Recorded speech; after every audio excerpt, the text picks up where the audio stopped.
Wallo is 100% right. You do not have to give somebody your money because they are black.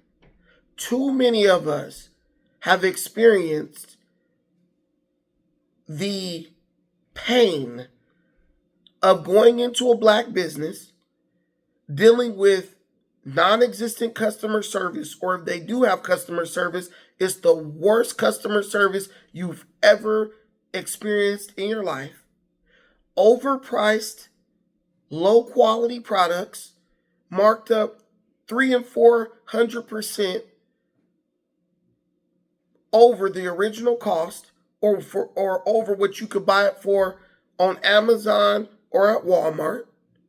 The owner acting like they're entitled to your money because they's black, or ignoring you altogether because they too busy having a conversation that ain't even business related over behind the counter. You can't even get their attention. Lil Bone Queequee behind the cash register, she don't want to be there. She gets paid to be there, but she don't want to be there. She's mad because she tried to call in or take the day off and the owner wouldn't let her.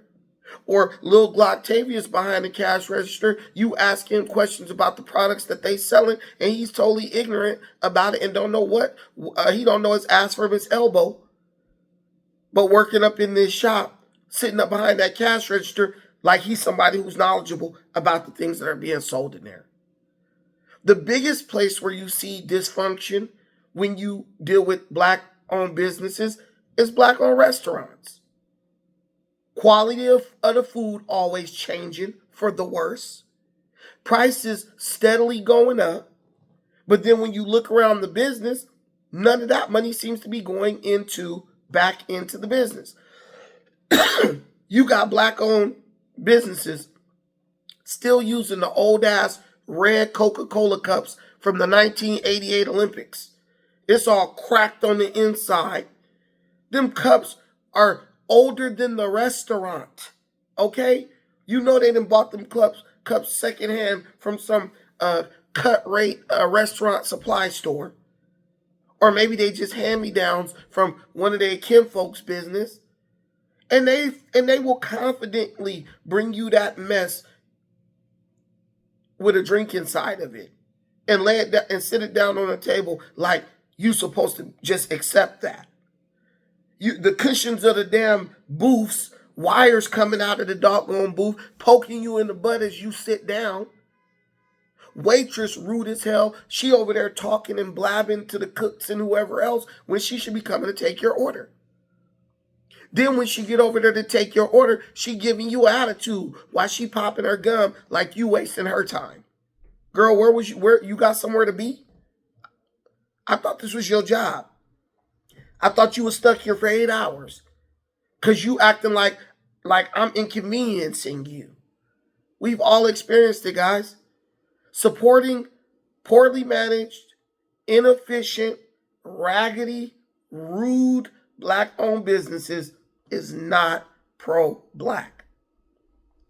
Pro-black implies a standard of excellence. We know you know what a standard of excellence is if you're black, because that's the standard that you had to meet for the white folks that you worked for 400 years. When you went up in a white folks' house in the 1920s, you had to clean general. You had to get on your knees and scrub the dang tiles until you could see yourself in them. You couldn't have a smudge or a stain or a water spot on their dishes. You had to go in there and clean the china meticulously to meet their standard. But now, let's go all the way to 2025 and black folks giving black folks cut rate service and expecting them to be happy with it. No, not me. Not me. But then we'll go and work up in a white-owned business and be going above and beyond the call of duty to prove their worth to those white folks. See, we will put more pride in working for somebody else than we'll put pride in working for ourselves. Because too many of us have the mindset that because people are black, they got to support us.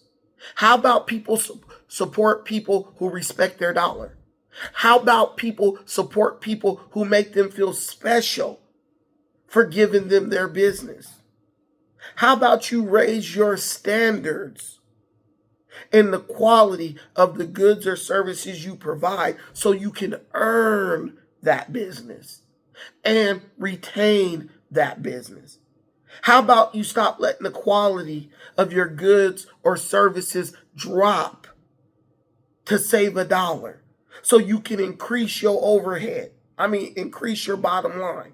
How about you stop trying to drive big body Benz and all you own is a little soul food shack or a little donut shop or a little business that really was never intended to fund such an extravagant lifestyle? See, a lot of black business owners are frustrated, and they're not frustrated because they're doing good business and the customers just aren't coming in to support them. They're frustrated because they're doing business, but what the business is able to earn is not enough to fund the extravagant lifestyle that they are trying to live. So they're operating in the red. They're operating, even if they're making a profit, their overall economy, they're operating at a loss, because if they make $10,000 off the business that month, well, dude, they got a $1,500 car note because they want to drive the G-Wagon. They want to put their kids in private school. They got a $5,000 mortgage on their house. And so when they go, and then they got to pay their employees, right? They got to buy a new product. So yeah, they go up and work salty every day, being rude to you, taking it out on the customer, because they didn't open a small beauty supply, but they want to live like they own a national chain of beauty supplies. We know what it is. We've all dealt with it. And what Wallo is saying is you don't have to. You don't have to give your money to somebody who's rude to you just because they black.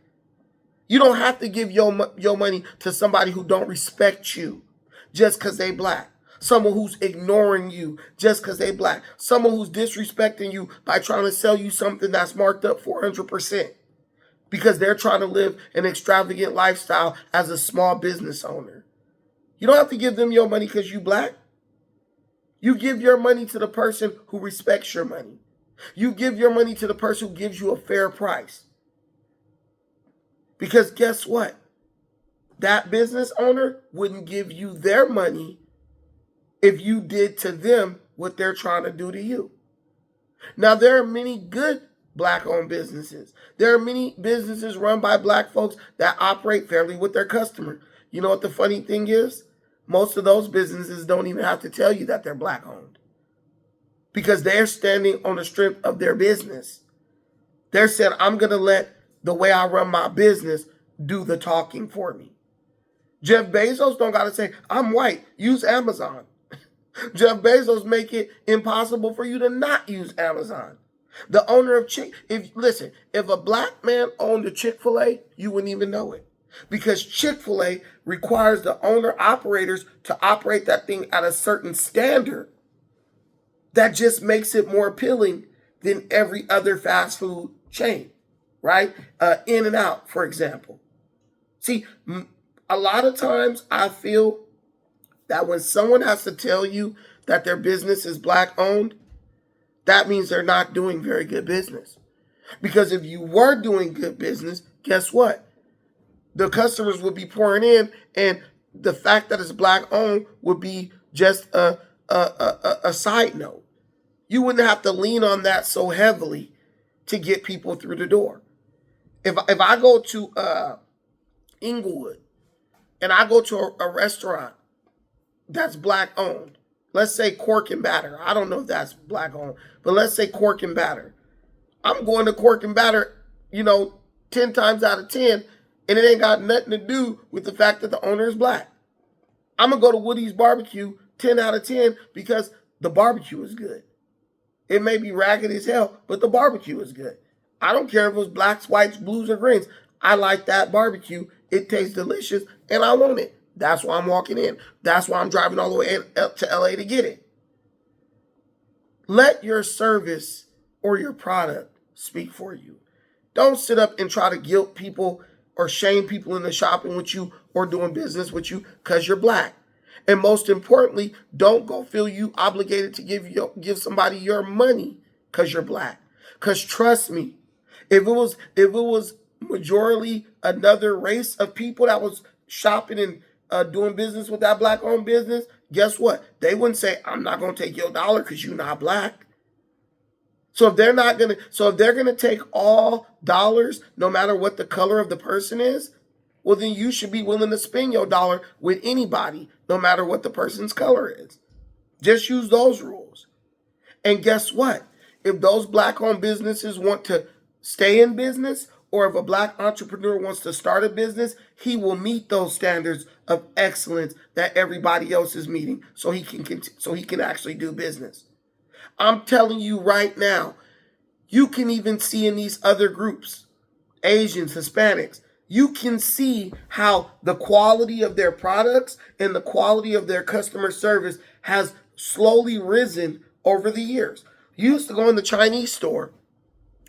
The Chinese person wouldn't say nothing to you. Hurry up and buy. Get out of my stall. Now that grandpa and grandma didn't pass away, mama and daddy didn't retire, you go in there and the kids is running it. Man, they got a totally different perspective on customer service.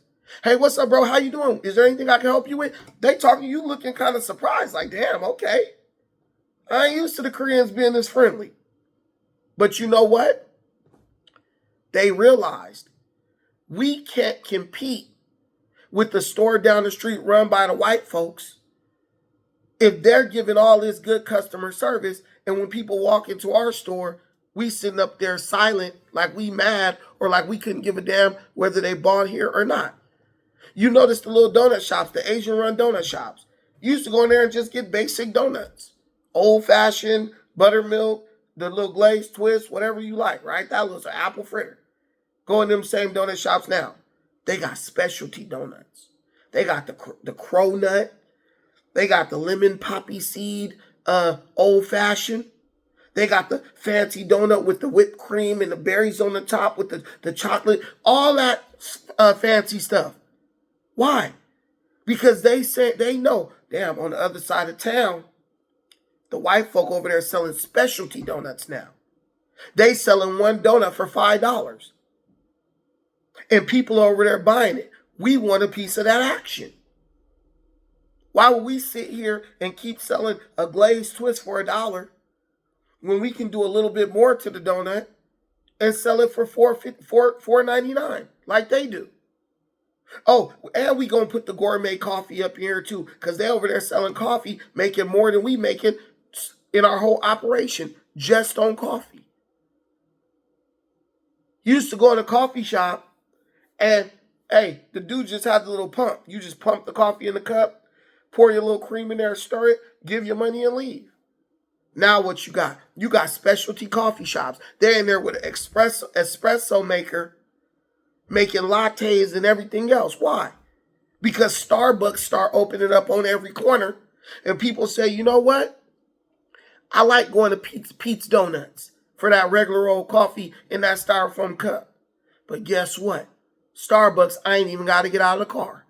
I just roll through the drive-thru, get an amazing coffee drink. I could get it hot or iced. I got options. 20 different lattes. I could get some food. I could get pastries. I could get all this other stuff if I just go through Starbucks drive-thru. So you know what Pete's Donut had to do? He had to step his game up. You go to Starbucks, you get the college student. How you doing today, sir? Giving that great customer service. You know what? Pete can at least say, hello, how are you? Thank you, have a nice day. So he can compete with Starbucks. Because now customers expect that. And if he doesn't give that, that could impact whether a customer comes back or not. Also, customers like to get on Yelp and on Google and review your business, and they can tank your business. A lot of black-owned business haven't caught on to that yet. We still doing business based on our emotions like we do mostly everything else. And that's not what's going to make you successful. So I agree with Wallo 100%. Let me know what you think. Am I right? Am I wrong? Do you agree or do you disagree? Maybe you thinking, well, black folks get their money to other people who rude to them, and that don't stop them from going there and shop. Look, you know why? You know why? Because those places are on every damn corner. Those places are gonna deliver a consistent product every time. If someone's rude to you at McDonald's, guess what? You can go to McDonald's down the street. Or you could say, screw McDonald's. I'm not going there ever again, which people do every day. And those businesses aren't saying, come here because you black and we black. They're saying, come here because our product is good. Our customer service is good. And if they don't live up to that, you can go complain to their corporate office and they're going to do something about it. In the black-owned business, usually it's a smaller business. So the person you're dealing with is the owner, or you're very few degrees of separation away from the owner. There is no corporate office. So when you see this employee, you know that this employee is interacting with the owner damn near on a daily basis. You know that the owner most likely hired this rude jerk and knows that they're rude and is still keeping them behind the counter to represent their business. So those two things aren't even comparable if you ask me. But that's how some people feel. Let me know what you think. I appreciate you watching my video. Until the next time, take care of yourselves. But most importantly, please take care of each other. Peace.